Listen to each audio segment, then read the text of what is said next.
Doctora Leslie, por favor, comenzamos con la presentación. Jimena. Listo. Buenas tardes con todos y todas. Muchas gracias por acompañarnos el día de hoy, 12 de agosto de 2021, en este conversatorio organizado por la Maestría en Solución de Conflictos de la Universidad San Martín de Porres, denominado Los Conflictos Armados en el marco de la pandemia por la COVID-19. Mi nombre es Jimena Rodríguez, docente de la Maestría de Solución en Conflictos, y en esta oportunidad tengo el honor de poder presentarles a la coordinadora de esta maestría de la mencionada ya Casa de Estudios, la doctora Delia Muñoz Muñoz, a quien cedo el uso de la palabra. Muchísimas gracias. Muy buenos días, Marco, Odelo, muchísimas gracias por acompañarnos en esta conferencia tan especial. A los organizadores de la conferencia, los profesores Alfredo Natividad, Leslie Yatas y Jimena Rodríguez. Entonces, sin más preámbulo, introduzcamos a nuestro orador del día de hoy en esta cátedra. Se trata nada menos que del gran maestro Marco Odelo. Él es doctor en Derecho y es un experto mundial en Derechos Humanos y Derecho Internacional Humanitario. Actualmente se desempeña como investigador del Departamento del Derecho en la Universidad de Aberystwyth del Reino Unido y, sobre todo, es un gran amigo de la casa. Bienvenido, Marco, y adelante con la conferencia. Muchas gracias. Muchas gracias, Delia y Jimena, y a Leslie también por la invitación por este evento, que es un día importante. El 12 de agosto es una recurrencia típica de los convenios de Ginebra de 1949. En ese seminario charla quisiera presentar algunas diapositivas que van a aparecer aquí como milagro y será un poco la guía para presentar algunos temas, algunas ideas, y después espero que esto sea la base para, a lo mejor, si hay algún interés, un desarrollo de preguntas y de respuestas y de comentarios. Conflictos armados y derechos humanos en el derecho humanitario en el marco de la pandemia. Todo el mundo está escribiendo sobre la pandemia, nosotros también, como estamos en ese medio. Y creo que en particular, aunque no es solamente el tema de la pandemia que nos tiene que llevar a la atención del derecho internacional humanitario y de su aplicación, porque los conflictos ocurren aún sin pandemia. No es la pandemia que causa conflictos. Puede ser, pero seguramente la historia de la humanidad nos lleva a entender que la pandemia no es el único caso cuando hay conflictos, lamentablemente. Entonces, ese es un tema de reflexión un poco más centrado sobre cuáles pueden ser los problemas y las posibles soluciones o los alcances del derecho humanitario en el caso que se desarrolle un conflicto armado durante una época de pandemia como es esta. Entonces quisiera presentar la siguiente slide porque yo no tengo control sobre esto. Lamentablemente es así. Entonces, la estructura de mi presentación, que va a ser rápida, por lo cuanto un abogado puede ser rápido, que no es siempre fácil.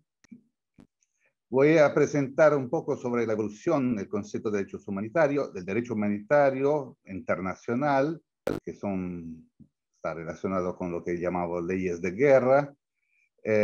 También la relación entre lo que es derechos humanos y derecho humanitario, que muchas veces se confunde, se mezclan, y ciertamente es un tema también de debate sobre el que se puede hablar un poco más.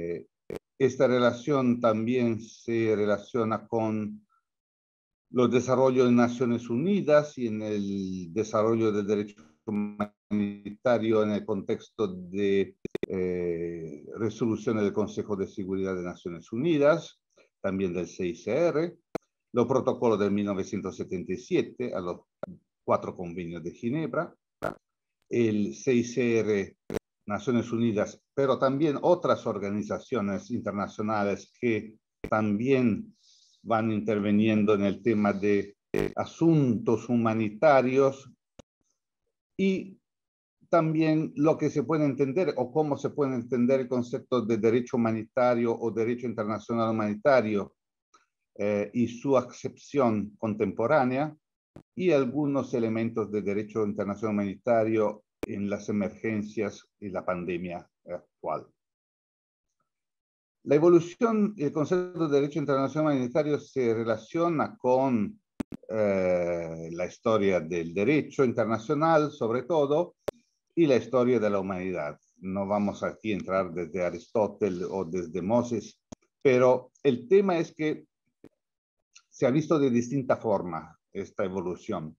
Hay unos autores que ven una continuidad entre el derecho humanitario a partir sobre todo de la evolución de Solferino, la batalla de Solferino en el norte de Italia, y Henri Dunant, el fundador del Comité y del Movimiento Internacional de la Cruz Roja, hasta hoy en día. El primer convenio de Ginebra de 1864, la batalla de Solferino de 1859, entre Francia, Italia y Austria, y otro que ven un desarrollo bastante más distinto, en el sentido de que cuando hablamos de las leyes de guerra que aquí menciono, Ginebra y La Haya, se hace una distinción entre lo que se entendía como un derecho humanitario en el sentido de protección de las víctimas del derecho o de los conflictos. Entonces, un derecho apropiado para proteger las víctimas de conflictos, que sería el derecho de Ginebra, y el derecho de La Haya, que es más un derecho relativo a la conducta de los conflictos armados o a las hostilidades. Por ejemplo, en temas de relación o en relación con el uso de ciertas armas. Esto ha sido un poco una dicotomía, una blanco y negro, izquierda-derecha, en el sentido de que se ha considerado a veces esto de ramas del derecho un poco conflictivas, aunque estamos en conflictos. Conflictiva en el sentido de que el derecho de La Haya trataba de limitar ciertos usos de armas o de técnicas o de métodos de guerra entre los estados, utilizando ciertas armas, por ejemplo, la prohibición de gases o la prohibición del dum-dum bullet. Y del otro lado, el derecho de Ginebra, que trataba de proteger a las víctimas, los heridos, los enfermos, los prisioneros de guerra. Yo creo que en ese sentido, hoy en día que hablamos de derecho humanitario o derecho internacional humanitario, esta evolución se dio a partir de los años finales de los 50 y principios de los 60. Por eso menciono la conferencia de Teherán de 1968 y la Asamblea General de Naciones del mismo año, sobre el respeto de los derechos humanos en conflictos armados. Este acercamiento entre derechos humanos y derecho humanitario es algo que aún hoy en día está en una situación de debate y de aclaración desde el punto de vista doctrinal jurídico. ¿Por qué? Porque estas dos ramas del derecho internacional son dos ramas del derecho internacional. Claramente, conflictos armados tradicionalmente ha sido entre estados. Entonces, es una rama del derecho internacional, sin hablar de Grotius, Hugo Grotius, que hablaba de derecho de guerra y derecho de paz, típicos derechos, o Victoria, o los grandes tratados de derecho internacional eran derecho de paz y derecho de guerra. En ese sentido, el derecho de guerra en la antigüedad y hasta relativamente hace poco, era la idea que el derecho de guerra suspende todo el derecho internacional pendiente. Todos los tratados terminan con el derecho de guerra. ¿Por qué? Porque la situación entre dos estados o más, puede ser dos o más estados, está relacionada al derecho de guerra y no al derecho de paz. Cosa que el derecho internacional de los derechos humanos ha cambiado de alguna manera y vamos a ver por qué. Esta idea de un acercamiento o relación entre derechos humanos y derechos humanitarios se encuentra en los protocolos de 1977, claramente, porque en 1948 se adoptaron importantes documentos, entre otros, aparte de la Convención contra el Genocidio, la Declaración Universal de Derechos Humanos, y en 1966 los dos pactos sobre derechos civiles y políticos y derechos económicos, sociales y culturales de Naciones Unidas. Entonces hubo un desarrollo en la codificación y la afirmación de derechos humanos en el ámbito de Naciones Unidas, que no se podía olvidar, también en el ámbito del derecho internacional humanitario. En ese sentido, tenemos que recordar la importancia que el CICR, el Comité Internacional de la Cruz Roja, tuvo en el desarrollo y la clarificación de esos tipos de derechos y deberes de los estados y demás actores involucrados en conflictos armados, porque no son solo los estados que hacen guerras a veces, hay otros actores. Y otras organizaciones internacionales, solamente menciono, por ejemplo, la UNICEF, la Organización de Naciones Unidas sobre el Derecho de los Niños, que se ocupan de la infancia y de los niños, para mencionar un caso, niños soldados. Después voy a ver un poco más la situación actual de los derechos humanos y del derecho humanitario en un sentido un poco más amplio. Este tema se va ampliando poco a poco. ¿Por qué? Bueno, porque es la evolución del derecho. El derecho se evoluciona según la sociedad, según los intereses, según las oportunidades. Entonces, no es que el derecho se queda, sino estaríamos aplicando el derecho romano, probablemente, la 12 tabla, que no es así. Bueno, a lo mejor hubiera mejor la situación, pero en realidad el derecho evoluciona, no es algo estático, aunque muchas veces los no juristas ven el derecho como algo momificado en los libros de la jurisprudencia y en las pelucas de los jueces. Y voy terminando hablando de derecho de conflictos armados y la pandemia. Si podemos pasar a la próxima slide, por favor, o diapositiva según el término. Ahora, el derecho humanitario es un complejo de normas. No voy aquí entrando en muchos detalles, porque me imagino que la gran parte del auditorio ya sabe. Si no sabe, después podemos aclarar asuntos y temas con preguntas. Tratados y costumbre internacional. Tratados, los 4 convenios de Ginebra seguramente, los 2 protocolos y una serie de otros tratados que van entrando de alguna manera en el ámbito de lo que sea la definición de los derechos y los deberes de los estados en caso de conflicto. Y la costumbre internacional, creo que todo el mundo sabe. Si no sabe, lo aclararemos. Por esto es importante también recordar que, por ejemplo, el Consejo de Seguridad adopta resoluciones.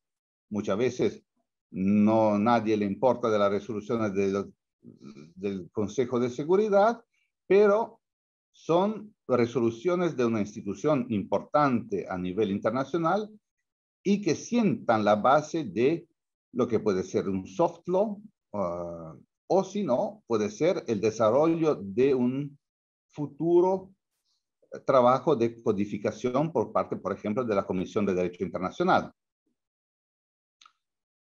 Pero otras instituciones, la OEA, la Organización de Estados Americanos, la Unión Europea, la OTAN, la Organización del Tratado del Norte Atlántico, la organización, son todas instituciones que desarrollan los tribunales penales internacionales, tanto permanente como los ad hoc, son instituciones internacionales que van desarrollando y aclarando los términos, las condiciones y los casos en el que el derecho internacional, tanto humanitario como de derechos humanos, se va aplicando.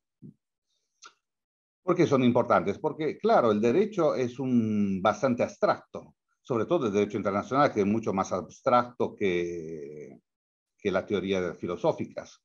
¿Por qué? Porque son asuntos de negociación entre estados y para que todos estén tranquilos y contentos para adoptar el tratado, se va al máximo de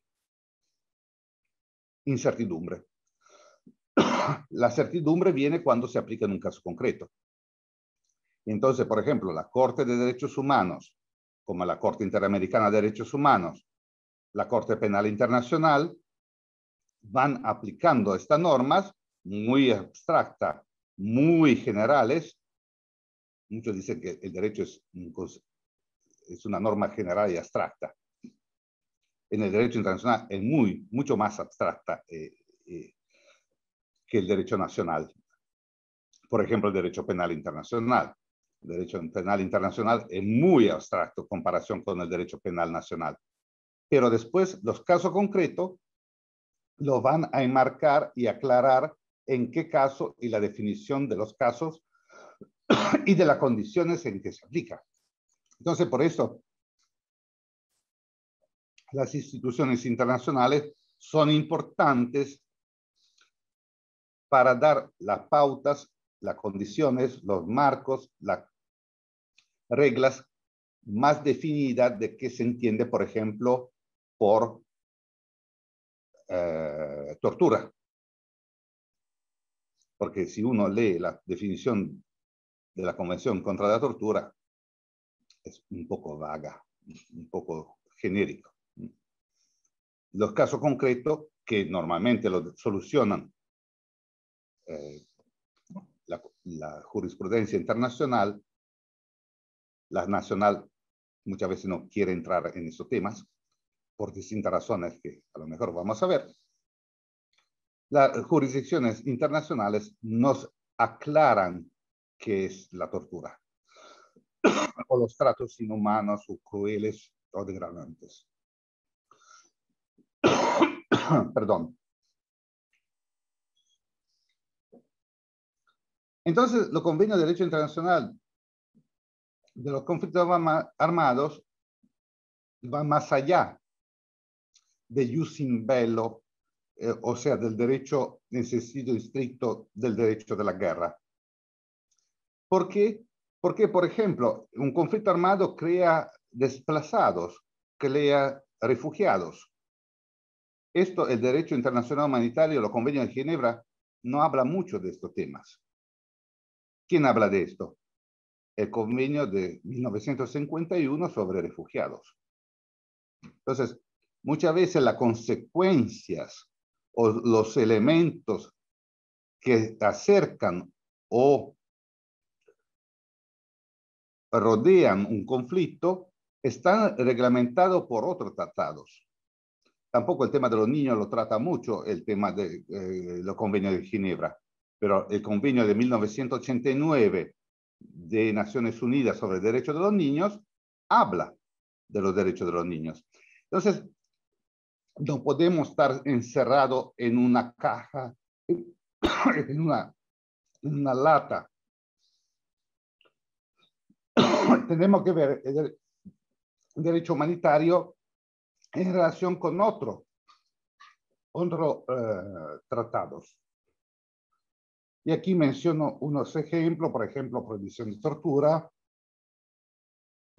prohibición de genocidio, caso de Ruanda o caso de la antigua Yugoslavia, violencia en contra de mujer, ¿qué es la violencia en contra de mujer? ¿Qué es la esclavitud sexual? Esto no lo definen claramente los convenios de Ginebra. Hay que ver en los casos concretos. Y entonces, en ese sentido, los tribunales penales internacionales o las jurisdicciones internacionales nos ayudan. La próxima, por favor. ¿Cuáles son los principios fundamentales que tiene el derecho humanitario? Bueno, muchos de ustedes ya lo conocen. Principio de humanidad, distinción, limitación, precaución, necesidad militar y proporcionalidad.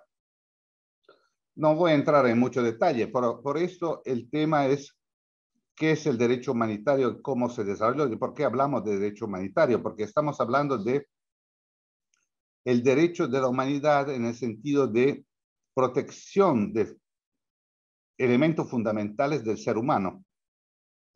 Y por esto, aquí menciona el artículo 12 del Convenio Primero de Ginebra, los miembros de las Fuerzas Armadas y además personas mencionadas en el artículo siguiente, que están heridos o enfermos, serán tratados y asistidos con humanidad. Esa es la idea de humanitario. Distinción es el principio entre distinguir entre civiles y militares, Fuerzas Armadas, combatientes y civiles, la limitación sobre el uso de la fuerza, precaución durante la conducta de ataques, uso de la fuerza en operaciones militares, de necesidad militar quiere decir que cuando un comandante militar decide un ataque, tiene que considerar la importancia de la acción militar para conseguir un objetivo, pero la proporcionalidad también, porque seguramente este objetivo no está por encima de todo, no es un objetivo absoluto. Se proporciona con la posible riesgo de, por ejemplo, muerte o afectación de población civil, o por ejemplo de instalaciones civiles. Entonces no es que la necesidad militar es un absoluto, aunque muchos lo quieren afirmar. ¿Podemos pasar a la próxima diapositiva, por favor?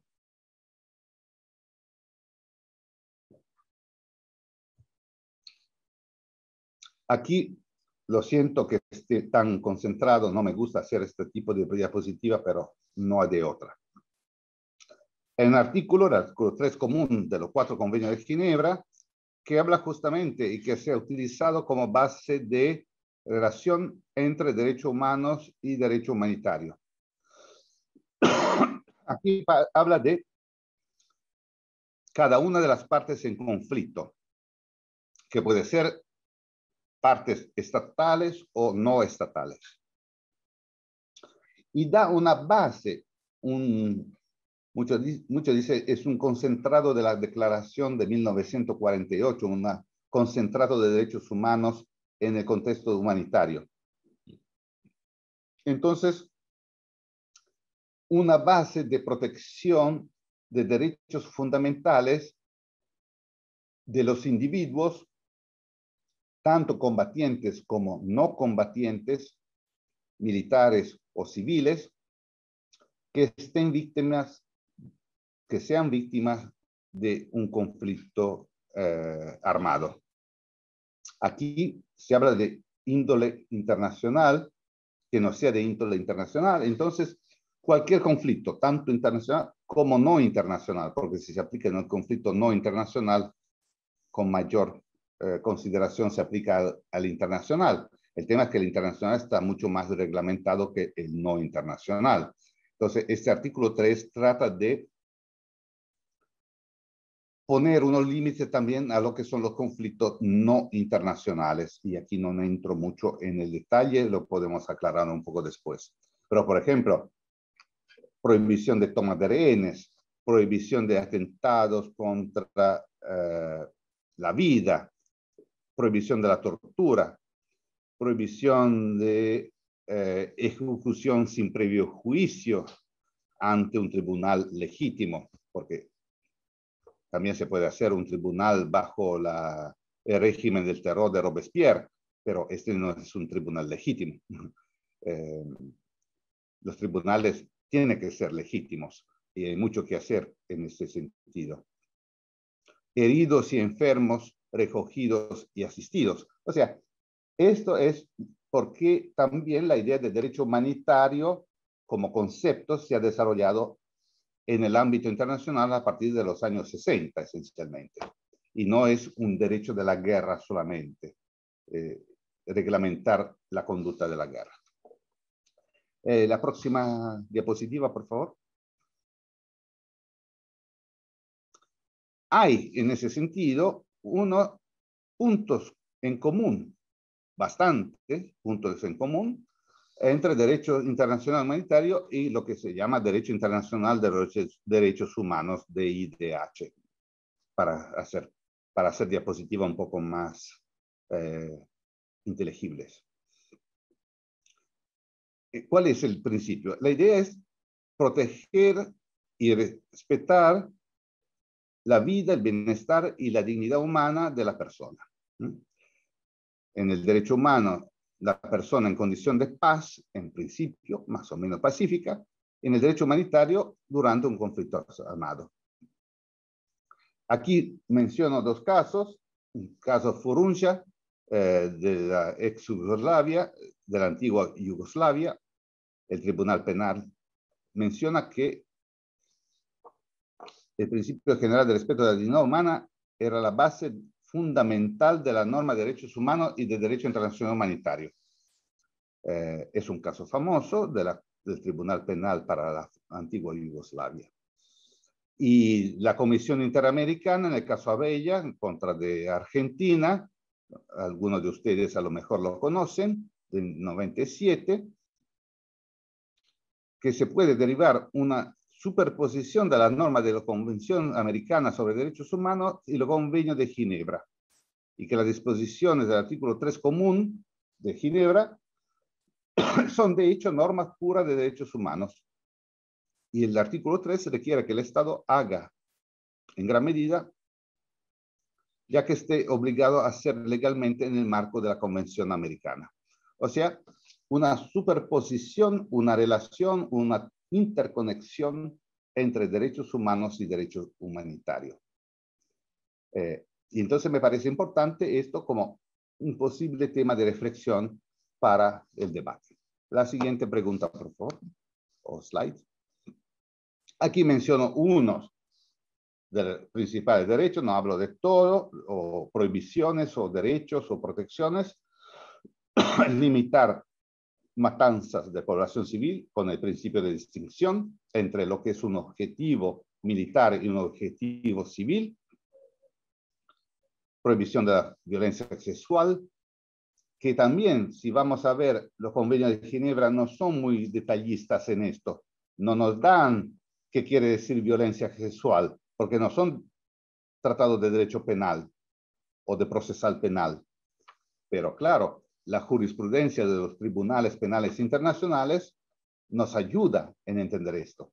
Pero los tribunales penales internacionales no son tribunales de derecho humanitario, son tribunales que se relacionan al derecho penal internacional, que incluye, entre otras cosas, el derecho humanitario, pero también otros tipos de derechos y violaciones como la tortura o el genocidio, que no necesariamente se aplican o se limitan a situaciones de conflictos armados. Entonces, por eso hay que ver el derecho internacional un poco más coherente y no compartido en estancos o en latas de tomates.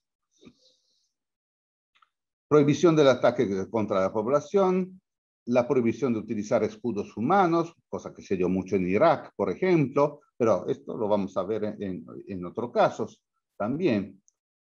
El deniego de la asistencia humanitaria, esto también es una prohibición. Y en eso nos interesa mucho porque la asistencia humanitaria incluye, por ejemplo, la asistencia a la población civil en temas de salud, en temas de alimentos, en temas de educación de los niños.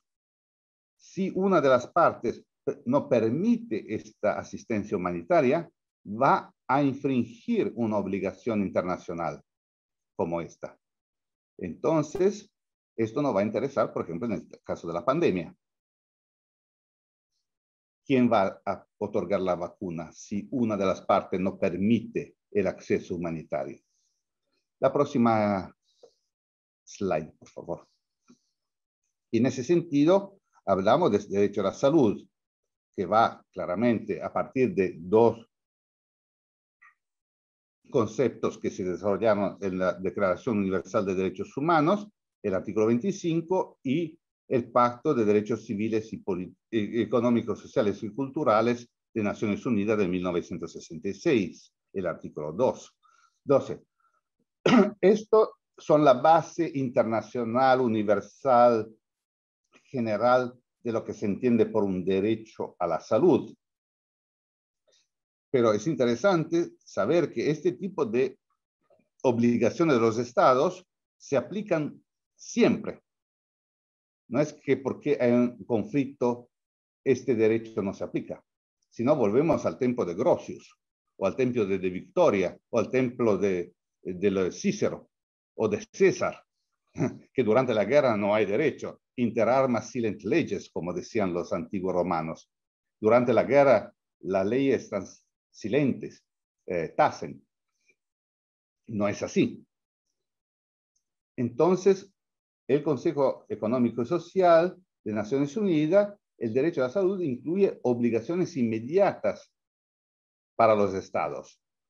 Los estados o quien ejerce una actividad parecida al estado, por ejemplo, una potencia ocupante o un grupo armado que controla un estado o una parte del estado. Medicamentos esenciales. Podemos considerar que la vacuna en contra de COVID es un medicamento esencial. Bueno, esto habremos que definirlo. Hasta ahora no sabemos bien, pero me parece que si uno se muere de un medicamento o sin un medicamento, esto es una opción. Y estas obligaciones son inderogables.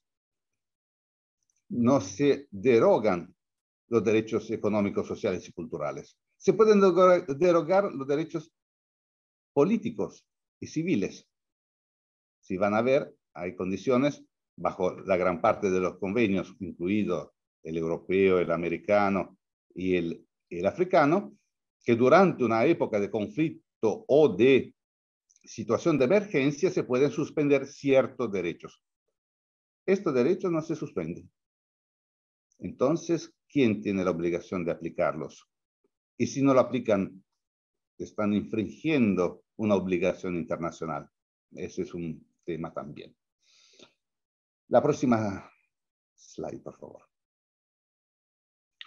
Entonces, en el derecho internacional humanitario, claro, el derecho humanitario no habla de vacuna en contra del COVID o de vacuna en contra del vayolo o de la sarampión, porque, claro, no puede entrar en estos detalles, pero hay unos principios fundamentales del derecho humanitario que, por ejemplo, heridos y enfermos deben ser respetados en todas las circunstancias.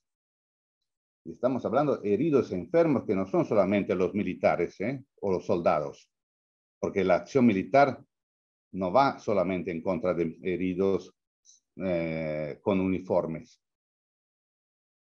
Atentados contra la vida de la persona, el homicidio o causar grandes sufrimientos y atentar gravemente en contra de la integridad física o salud constituyen crímenes de guerra. Entonces, toda acción que llegue a este resultado o pueda llegar a este resultado es un posible crimen de guerra. En ese sentido, yo creo que el derecho humanitario, claro que se creó en función de una situación de conflicto armado, pone su enfoque hacia las víctimas del conflicto. Pero las víctimas del conflicto, como digo, no son solamente los soldados, los uniformados. Si vamos a ver los conflictos modernos, el 90 y pico % son civiles. Y no es que el derecho humanitario se olvida de estos. Muchos estados sí se olvidan de estos, pero el derecho humanitario no se olvida de esto. Estamos hablando de víctimas con o sin uniforme, con o sin insignia, con o sin berete o con franjas. No sé si me estoy pasando demasiado. La próxima, por favor. La próxima diapositiva, sí. En ese sentido, hay que recordar bueno, muchos documentos de Naciones Unidas, de organizaciones internacionales. Aquí menciono uno en particular, la resolución 2286 de 2016 del Consejo de Seguridad, sobre todo en materia de personal sanitario, protección del personal sanitario, y medios de transporte, instalaciones que han sido víctimas de ataques por parte de grupos armados o por parte también de estados y de fuerzas armadas que han bombardeado. Esto claramente sale mucho de Siria, del conflicto en Siria. Pero esto lo podemos ver en muchos casos. La importancia, por ejemplo, de la resolución es que se tomen adecuadas medidas y tanto eficaces como en el campo de un marco jurídico nacional. Claramente el derecho internacional humanitario es un elemento. No podemos olvidar que también los estados tienen que hacer su parte. No podemos esperar que vengan de Marte o de Venus o más allá de la galaxia unos marcianos que nos van a implementar el derecho humanitario. Sería una buena solución, pero lo ideal es que los estados y sus poderes judiciales y poderes políticos y legislativos hagan su parte. Y la función que desempeña la formación en materia de derecho internacional humanitario. Es en ese sentido, yo creo que aquí habría que aclarar un poco más. ¿Quién educa en derecho humanitario? ¿Los estados están tomando esto en serio? ¿Lo están haciendo? Es una de sus obligaciones del derecho internacional humanitario durante la época de paz. Durante la guerra es difícil, como tratar de parar un incendio haciendo prevención durante el incendio. Sería mejor prevenirlo antes, porque el incendio ya está. La próxima slide, por favor. Y aquí, por ejemplo, en marzo del año pasado, el secretario general de la ONU, Guterres, lanzó una llamada para un cese general e inmediato de hostilidades en la situación de mayor conflictos, bajo consideración del Consejo de Seguridad, y aquí se habla de Siria, Yemen, República Centroafricana, Sudán, Somalia, para que los estados y la parte en el conflicto suspendan sus hostilidades y permitan el acceso a las víctimas, no solamente para una emergencia sanitaria general, pero sobre todo para el tema de COVID. Se retiró esta resolución en febrero de este año en favor de una pausa humanitaria prolongada. Se habla por lo menos de 90 días de suspensión de hostilidades. Y los promotores, que incluyen, por ejemplo, el Reino Unido, aunque yo no soy británico, pero bueno, el Reino Unido, dijo que fue uno de los promotores de la resolución en el Consejo de Seguridad como miembro permanente, ayudaría a llevar las vacunas a 160 millones de personas que se encuentran en zona de conflicto y que han sido desplazadas por el conflicto. Entonces, esta suspensión o esta emergencia o esta pausa podría ser una fórmula para permitir el acceso a la vacuna. Estamos hablando del COVID y otras posibles ayuda humanitaria a las personas que son víctimas de un conflicto. La próxima, por favor.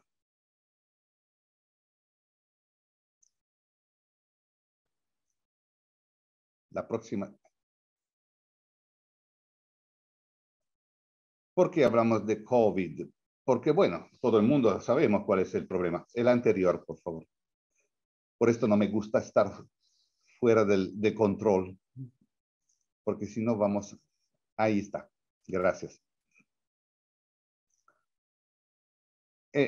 Porque estamos en un contexto de protección de la salud a nivel internacional.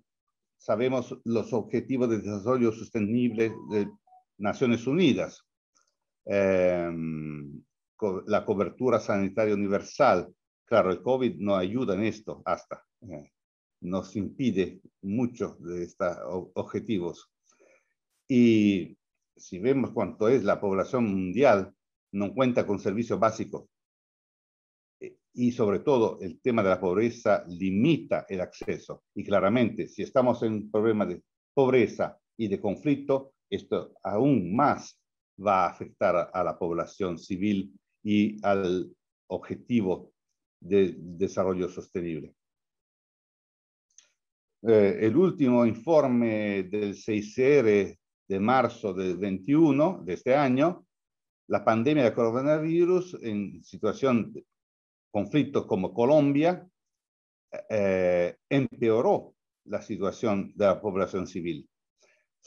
No solamente conflicto, pero el conflicto más el COVID llegaron a empeorar la situación de la población civil y sus derechos. Entonces, el 77% de las víctimas en ciertos departamentos de Colombia han sido afectadas de manera más acuta, más violenta, tanto por el conflicto como para la presencia del COVID. Entonces, no hay que olvidarse de esto, y es el CICR que nos recuerda esto. La próxima slide, por favor. Entonces, esas son algunas medidas que no soy yo que la invento, es el resultado de del Consejo de Seguridad.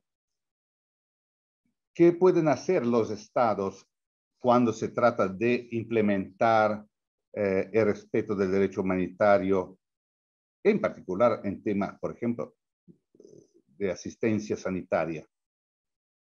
Las doctrinas y prácticas militares. O, por ejemplo, cuando se mandan, un caso interesante, por ejemplo, es las misiones de paz, los cascos azules.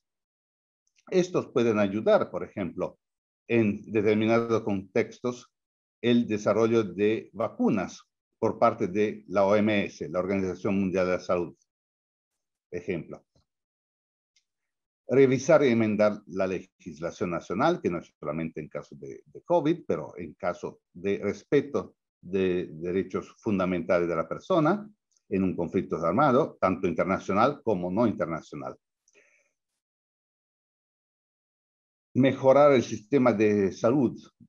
Esto lo vemos en muchos países, no solamente en países extraños y lejanos, hasta países más desarrollados o con más recursos han tenido bastante complicaciones en el tema de salud en una situación de paz, sin conflicto armado, pero con una pandemia.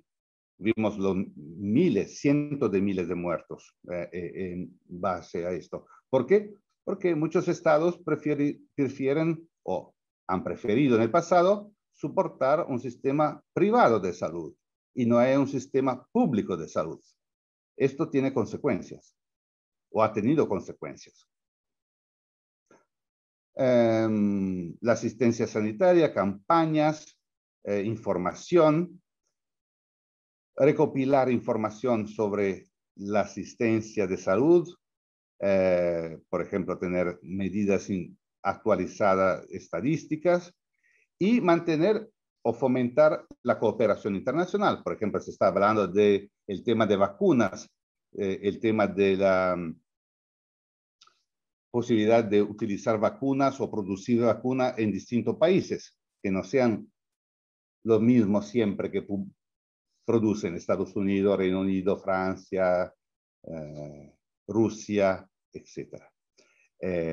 La cooperación internacional en ese sentido puede ser un elemento importante para el COVID, pero no solamente para el COVID, claro. La Carta de Naciones Unidas ya desde 1948 hablaba de fomentar la cooperación internacional para asuntos humanitarios. No es el COVID que desarrolla esto, pero esto nos llama un poco más a recordar este tema. Yo creo que aquí termino, si no hay más diapositivas. Vamos a ver, ¿sí? Era así. Muchísimas gracias, Marco, realmente. A ustedes por el tiempo y la paciencia y la oportunidad de dar esta charla hoy. A ti por tu tiempo. Te estamos alcanzando con Elsie en el transcurso de la semana, la constancia de la conferencia. Muchas gracias, Marco. Muy amable. No te Profesores preocupes. Alfredo, gracias. Y No dice nada. Por algo será que no dice nada. Los felicito por la organización y que continuemos con los jueves de pavita, como decimos en Perú. Gracias, doctora. Gracias, doctor. Muchas gracias. Un gran abrazo para todos y todas.